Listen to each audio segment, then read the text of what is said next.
Keep that in. Keep that in.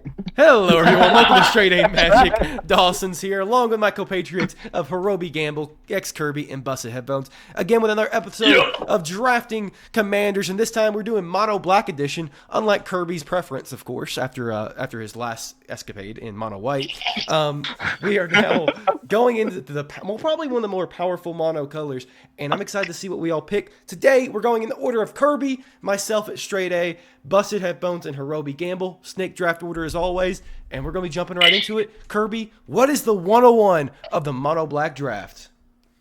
Don't make me kill myself. I gotta make sure I lock this in, because I know that there's a lot of people, someone in particular, wanting this as their top one pick. I gotta take advantage of going first. We're gonna go with Hirobi Death's Whale. Oh. Nah, I'm joking. It's Crick's son of Yawgmoth. Come on, he's the only mono black commander that regularly gets played in CDH. Had to lock that in first. Hell yeah. You know him, you love him. Lifelink gets massive, and it makes all of your black mana costs into Phyrexian black mana, which is just ridiculous. I mean, it had to be the 101, right? It had to be. Bonkers. Kirk is probably one of the better ones, but I think the easy 102, at least for me, and maybe you can argue a couple others, I'm going to go with the most unique commander probably in all of Magic. I'm going to go Phage the Untouchable. I really love Phage the Untouchable purely because it makes you play the game differently. Phage is just a completely different style of almost every other commander, and while she is hated in a lot when she's played, she's also just, you cannot deny that when you get killed by her, you can't just like, bam, well, shit, that was on me. So while there's a lot of different ways of a lot of different commanders playing mono black that play different, like play same styles, even in the lower power mono black, I think Phage is one of the most unique ones, and I think we cannot deny that she's one of the more fun mono black commanders. Nice. Going right along, I think this is another new card that we have to put in the limelight. Blades, is a nightmare. You can cast this turn one with a Dark Ritual being in mono black, sack a land, and you're just going to get so much card advantage compared to your opponents if it's early on, or even later. Again, nobody wants to sack stuff, mostly if it's stuff they don't already have. So that card advantage is just going to lead to absolute blowout of games. So. Nice. Well, I got lucky because it passed me without my namesake being taken. I got to take it first. It was the first one I drafted. It's your boy SAK Hirobi picking Hirobi Death's Whale. I genuinely just think that this ability is so unique. There's so many things you can do with it that just makes it really, really cool. There's combos you can do with stuff like Tetsamok and Triskelion. I don't know. I love this card. I love the artwork. I love the lore behind it. It is simply my favorite card in the game of Magic the Gathering. I believe it goes back to me again, right? So I get to go for pick two. Go ahead and do pick two. Right. Cool. Well, I'm going to kind of stay on the train of doing commanders that haven't seen a lot of play, but this one hasn't seen play yet because it is literally brand new. And I am very, very glad I get to pick it because I get to ruffle people's feathers with Maha, its Feathers Knight. This card just seems like such a fun build around. And it also seems incredibly toxic, which makes me very happy. Because like Toxic Deluge, you're paying a life. Anything that gives creatures -1/-1 counters is just like there's just so much value. And it's got ward, even though the ward cost is pretty light. But flying trample is nothing to scoff at either on a 6/5 body for 5 mana. So Maha is my second pick. All right, goes back to me. Mine is also one that is just a classic, and it can definitely see CEDH play too, like some of the other ones at this table already. Again, you just make your opponent sack or discard. There's plenty of ways in mono black to make your opponents discard cards, and then you just get all the value. And sometimes you even get to pick those cards, so you're just curating exactly which card you want out of your opponent's hand sometimes. No, completely valid. And I think along the same... I would also say it embodies black as a card really well. Mm-hmm. As much as I hate it, like absolutely hate it. That's fair. It's going to be a common theme that pretty much every card so far we picked have been pretty like, hey, everybody else sucks. Don't keep your things. Except, I guess, kind of That's Kirk. fair. But Kirk is also on another level. So, like, you know. Yep. He will be doing that, just with other cards. Exactly. He's just Let's engine. move it on. Yeah. Very true. I think an iconic character that has, of course, a newer reprint that I think just needs to be picked early on because I think it's toxic, but also think can be built in a very fun mono black way, and I like fun mono black commanders sometimes. I'm gonna go Shieldred the Apocalypse. It's a classic of like you draw cards, you gain life, you make other people draw cards, and they lose life.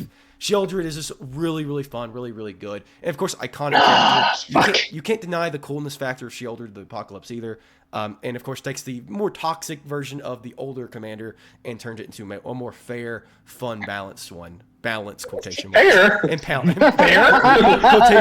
Quotation marks. Quotation marks. Okay. Super quick hot take. The new Shieldred is significantly better than the old Shieldred. I mean, significantly. I mean, better. I don't think that's a hot take. I think that's just a fact of life. But well. Yeah. Well, yeah, whatever. Kirby, back I to can you. choose my best and kill you. She was my pick 3. Oh well. All right, Kirby, double pick from you. Double pick. Let's see. I'm gonna I'm gonna switch up the theme a little bit with a more interesting mono black commander. We're gonna go with Saison, Perverter of Truth. Oh, it's mono black, but it's essentially one of those Kami of Second Moon, or one of those Kami effects where on each player's upkeep they draw 2 cards and also lose 2 life. So lots of things you can do with that. It's a good. It's really card. good with Shieldred. It's really good with Shieldred. Really good with Shieldred. That is true. And for my second pick, I'm going to lock in. Ooh, last minute thought. Man, the suspense. Golem. Oh, there we go. Obsessed Stalker. Ooh, nice. I think he's really interesting. He's kind of fun, and I like his design overall. I'll say he's my pick number 1. Okay. Nice. Epic.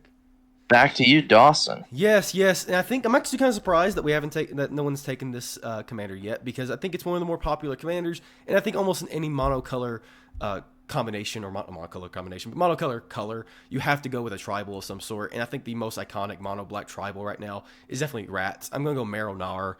All rats have fear. Ooh. Sacrifice a rat, put X rats onto the battlefield where X number of rats you control. It just gets out of control. Rats are just like quintessential when it comes to like having as many of them in your deck as possible with all the different versions that you can have as many of them in your deck as possible. Marrow-Gnawer just makes that engine so good, so complete, and is one of the more popular commanders. And actually is probably really one of the better ones in terms of just straight up creature, tribal type stuff.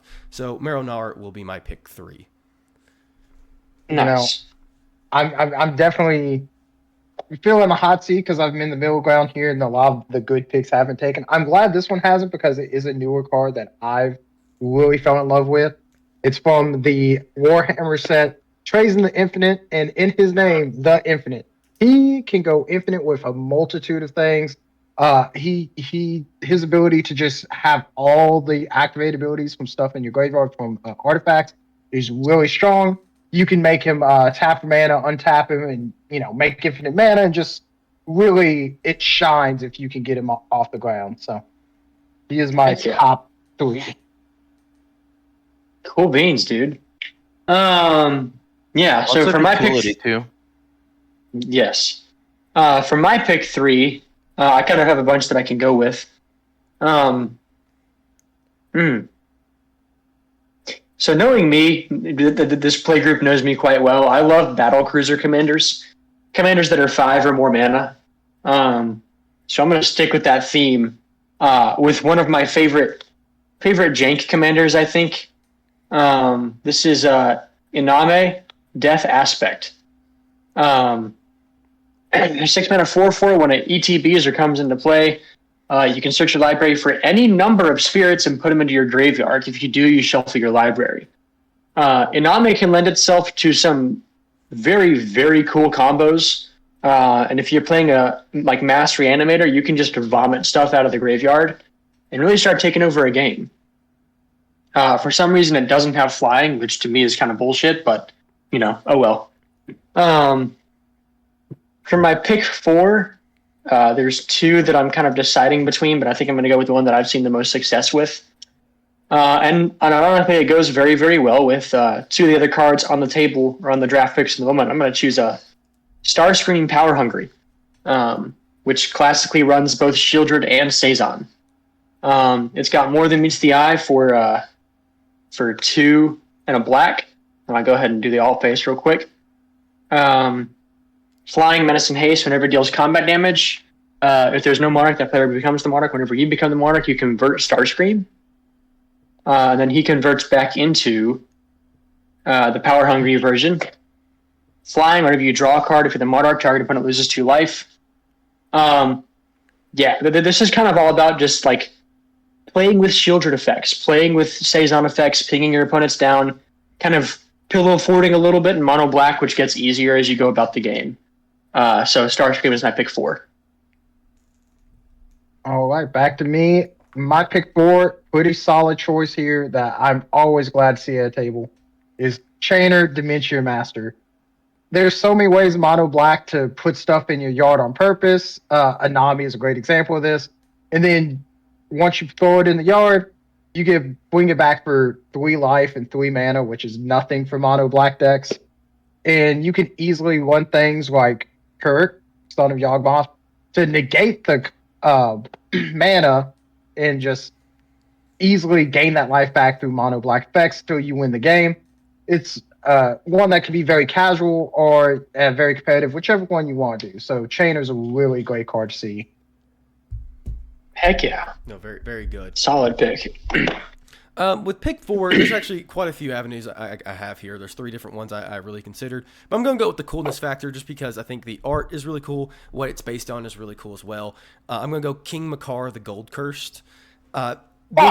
There are so many cool things you can do with King Makar, especially with the artifacts. Now, granted, Mono Black does limit it a little bit, but most of your artifacts are still there. Most of your equipment's to untap and tap King Makar to get the value off Inspired. And be able to just kind of clear the board. It's mean, it controls the board, and it's so on theme that it creates gold tokens, which are the best token artifact in the game. Fucking fight me.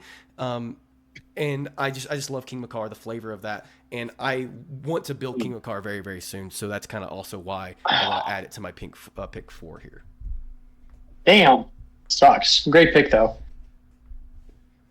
All right, Curb. Agreed. 2. All right. For my next one, I'm going to go with a commander that I thought was always pretty cool, and I haven't seen play that much. Want to see him play more, maybe? That's Tabarex Hope's Demise. Fuck! Demon Tribal. God damn it. Lifelink, gets big. I mean, with 5 counters on it, it's a 7/7 with flying and life, and that's pretty insane for 3 mana.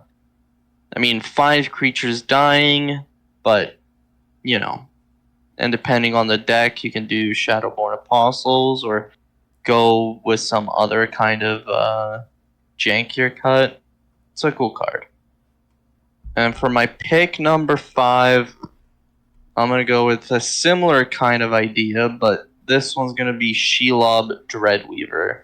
I just love the idea of turning the opponent's creatures into food and then consuming them. That, to me, sounds fucking epic. I love that. It's a Spider Demon? Is Hell there yeah. is there a more nightmare-fueled combination than Spider Demon? I don't think there is. I mean, that's completely valid. For my 5th and final pick, for pick 5, I think I have to go with something that's more dear and dear to my heart, maybe a little bit more janky, but I will argue this is one of the most slept-on casual commanders and not just because of the pre-con, but just because I just genuinely like Planeswalker Commanders. Oh, God. I'm picking Ob Nixilis of the Black Oath as my 5th pick. You can everybody in the comments, everybody watching this video is gonna be like, "What the fuck are you doing? Putting this jank ass Planeswalker commander? Pick up this commander and actually build him. He protects himself. He slowly drains your opponents. He's just so fucking good. If you somehow get to that -8, which you never do." But it's such good value. He's just so nice. Again, the 5/5 demons for two life and 2 loyalty, so good. Guys, pick him up, try him. I'm not saying he's competitive. I'm not saying he can change the world and he's gonna beat everybody every single time. But just saying, this Nixilis is beating some of these guys' decks straight up. So let He that gets be known. slept on for sure. He's really nice, and it's Nixilis. He is definitely slept on. I sleep on him a lot, but I know that you swear by Magic, so It's beaten me consistently. So yeah. So I'm throwing him in there, throwing you guys onto him. Build yourself a Nixilis of the Black Oath. or not because it's a Planeswalker commander. You know my thoughts. Well, All right, final pick, and I'll say right now, there's stronger commanders. There are better mono black commanders people will choose over this one. But I love the idea of how oppressive this can be. Marlin of the Morn song. Oh, you're evil. I am evil. I am evil. Okay, Opposition agent soft lock. there we go. That's exactly what we said. Opposition agent Sokolov. So if you don't already have op agent, you go get it for your turn. Which really comes down to people more than likely, when they search their decks, they need to get removal, or else that's probably what's going to happen. So it's just a kill on site commanding. Once the soft lock happens, it's over. It's over. So Actual. Alrighty, I'll be wrapping us up with this final pick. I've kind of been warring with myself between 3 of them because they're all super fun. I have decks built for all of them. And I think I'm going to go with this one because it's done work for me before and ends up being pretty solid. I'm gonna go with Gisa the Hellraiser. the art. The Ward 2 and paying 2 life is huge. The 4/4 is pretty solid for a 5 mana commander. But when you commit a crime, each turn you get 2 blue and black zombies. That's 6 zombies a turn cycle if you have repeatable targeting, which this deck runs a bunch of. So you'll be making, 12 power a turn cycle, which can end up being a lot over the course of 3 or 4 turn cycles, and suddenly you're staring down, 48 zombies. It's pretty cool. Plus, you get to play all the best black removal, the targeting artifacts to make your opponents mill or exile stuff from their graveyard. It's just a super unique, diverse deck that I think can end up being very, very strong. I don't like that art. No, that's creepy as fuck. Put it away. that is creepy. Her facial. That's why I picked it. She's fucking creepy. Also, Roby, don't forget the passive buff she gives. So it's not 2 twos that she makes. True. She's making 3/3s, really. Curve, stop. Yes, and it gives them menace too, which is not something to be trifled with. She's very, very strong. No, True. for sure. I think that's about it, though, guys. That is our draft. Who do you think had the best? I think we'll just not go through them as usual. We'll just I'll highlight them over as I'm talking at the end. But hopefully you all enjoyed the video. And if you want to see more, stay tuned. We already have a lot of the other monocolor commanders, and we'll be doing red next. So that will be very, very cool. If you guys did enjoy, please like, and we'll see you in the next one.